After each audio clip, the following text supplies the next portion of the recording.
Carlos Nelson with Cascade Sports. We're here at Hogan Prep at their practice, and we have their head coach. Who do we have here? Phi Lascuola. Hey, Coach, talk to our audience a little bit about last season. Last season we did really well going up. We didn't lose, but we dropped 3 games off our schedule due to COVID, so that was always crazy with that. But we fell a little bit short. We lost to Warsaw in the second round of the playoffs. But how did that affect you?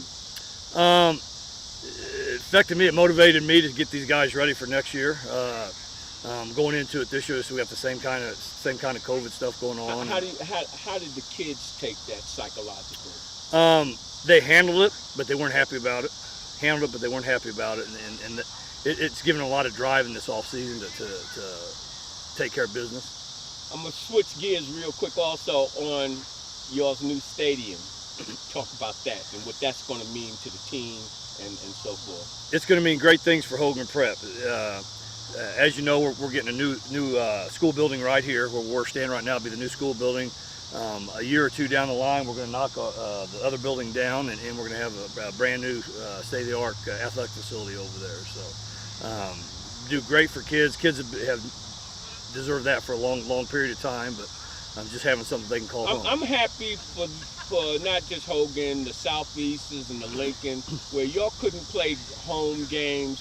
What kind of disadvantage do you feel that is when you got 2 powerhouse teams meeting and you playing on the home field? Oh, it definitely makes a huge difference. I mean, you got your crowd. You have, you know the ins and outs of the football field. I can tell you for years here at Hogan, there was one of our end zones was about 1 yard shorter on one side and the other, so we knew what side to run. So those little quirks like that help you out.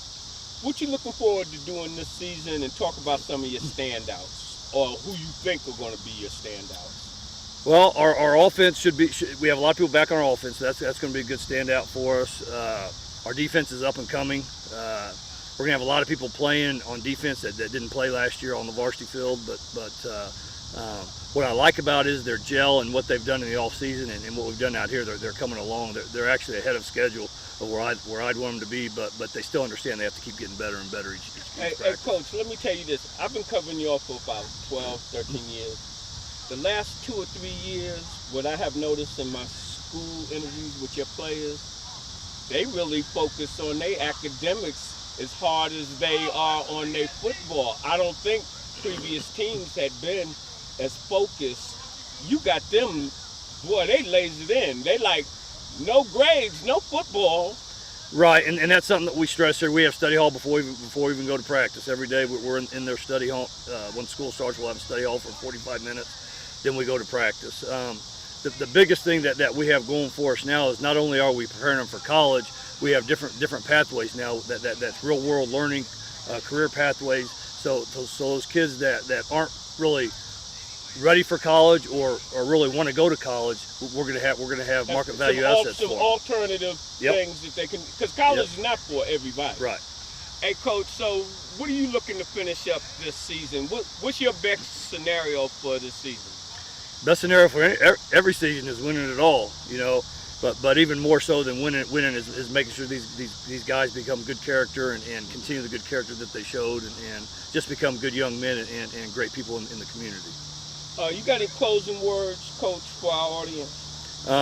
One thing I want to say is thank you to you, because you always give us good love and we appreciate it. But other than that, I got to say go Rams and thank you to our admin, thank you to our coaching staff, because they're the ones and the kids. That's what makes it all possible. But the biggest thing is go Rams. We get ready to go get that season.